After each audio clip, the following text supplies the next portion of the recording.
Let's have a discussion around coworkers you need to stay away from, or at the very least, keep your guard up around. Hi, my name is Dr. Natalie Jones. I want to have a conversation about coworkers that are red flags at the workplace. This may have to be a 2 or multiple part video, but at least let's kick the conversation off. I think number one is a coworker that comes to work with poor hygiene or wearing the same clothes every day. So someone who, is obvious that they're not showering, that they're not using deodorant, they're, whatever the case may be, that they just have bad hygiene. To me, that's a sign that there's some sort of instability there. Or lack of caring. And I've worked at a number of places, surprisingly, where this has happened. And typically, by and large, it's been mostly men. I think there's been like a couple of situations where there's women that I've worked with, which is pretty, in my situation, has been pretty rare. But, when you consider the type of jobs that I've worked in where, I'm a mental health professional and you have other mental health professionals showing up that aren't dressed, that repeatedly wear the same clothes or that have poor hygiene and they're looking to work with other people with mental health issues, that is extremely, extremely concerning. That's number one.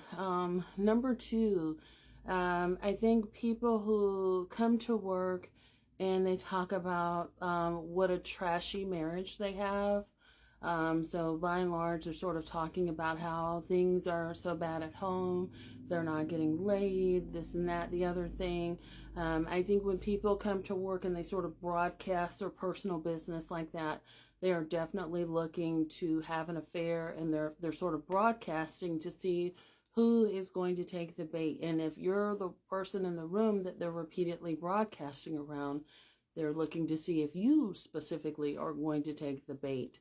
So I think that's one thing to definitely be on the lookout for. And they certainly have no qualms about, sort of talking trash about the marriage. And there's a good chance, too, that people that do this, they're lying. They're just looking for some attention. They're woe is me. They're playing the victim at their job, and they're looking to be coddled for special treatment. And this one, number 3, grinds my gears, is a person that doesn't come to work. So working in the places where I worked, like, with clinicians, you're expected to pick up, when people don't show up. So, and I've worked in places that have a lot of high liability, meaning that we're working with high risk clientele. So people that just, go home early, they don't come to work, or people that come to work and then they can't work. They like either stay in their office all day and, this and that and the other thing. And they're sort of coddled by management while at work, because they're super stressed and they just can't do it. And, on and on and on it goes, sort of the sob story. And don't misunderstand, I'm sympathetic to people who have issues, but there are also people that come to work and they play the game to get out of not doing work. And I guess to each his own, but I choose not to work in places like that anymore, especially when there's a high risk liability where your patient care is involved. I just can't do it. So I think that's one person.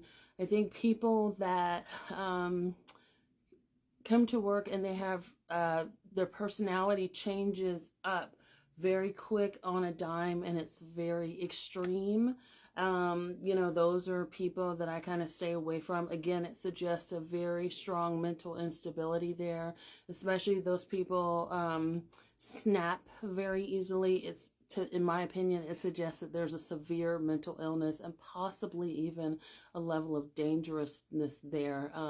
So there's been situations like that where people have completely lost their stuff at the job, and it's very dangerous. I don't know what number, I think I'm on number 5. I think people, and this is just for me in general, people that are having extramarital affairs. So I don't have people, I don't have people as friends that have extramarital affairs. I don't believe in having extramarital affairs with people. And then, I certainly don't like hanging around people that have extramarital affairs at the job. I come from I don't know if this kind of stuff goes on still, but I come from an era where, like, spouses would come up to your job. I've seen situations where, like, people have been cheating, like managers and things like that have been cheating, and like their spouses have come up to the job and like beat the crap out of them in front of everyone. I've seen situations where people carry weapons, and I've seen situations where situations have gotten extremely volatile from cheating. And so I don't even, and then I've worked in places too. My last job where I worked, it was no such thing as being married. Like, as soon as you hit that gate at work, you're not really married. You're not their wife. You're our wife. It was kind of that sort of mentality. You got to get out of there. And so I don't really like being in spaces where people are very open and free about having affairs and hurting other people, hurting their own families and such. Because again, I do think that brings a level of dangerousness. It also shows a person's lack of integrity when they're so open and free to cheating like that. It also shows that their morals are trash, that they really don't have any morals. They don't care about who they're hurting or what sort of impact that has. Number 6, I think, again, this is, since COVID, I feel like this is definitely sort of a culture, but people that are, so this is a two-part thing. People that come to work that are under the influence, so either they have alcohol in their breath, or they smell like weed, or some sort of drug that they've been doing. Like, they come into the job, like, obviously they're, they could be inebriated and things like that. And this is a real thing. This has actually happened. So people, and they could be a nice person, but again, to me, this person is, they've got some serious stuff going on. If they come to the job and there are, under the influence, and they lack the social awareness to know that they're under the influence and to know that they have a problem. So the second part to this is people who, drink all the time. So people who leave work and they immediately have to drink alcohol, or they have to do something, some sort of drug or something like that to decompress from the day. I feel like that's gotten really normalized in a lot of work cultures, especially if you're, again, I worked in corrections, so, corrections, law enforcement, that kind of stuff. It's very normalized, I think, in a lot of cultures, especially where you have a lot of type A personalities. That is their decompression, is to go home and drink. And then a lot of people who are very hard drinkers, or they drink all night long, they'll come to work and they'll drink coffees all day, or Red Bull or something like that, to try to maintain that sobriety. But a lot of times too, those people are alcoholics, and they're just not saying that, and they're in denial about that. But you also have that attitude change up a lot of times with people who do that. People who can be real quick to come out of the pocket and be very disrespectful, things like that.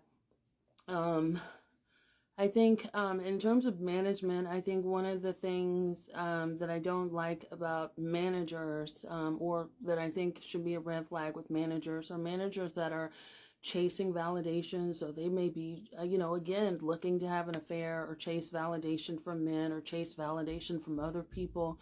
These types of people are very dangerous, because when they get rejected, everybody in the office has to pay for it. And I can't tell you how many times I've been working under a manager that gets rejected or turned down, or, someone's not their friend, or they don't want to sleep with them, and the whole office has to pay for it. Let me know your thoughts.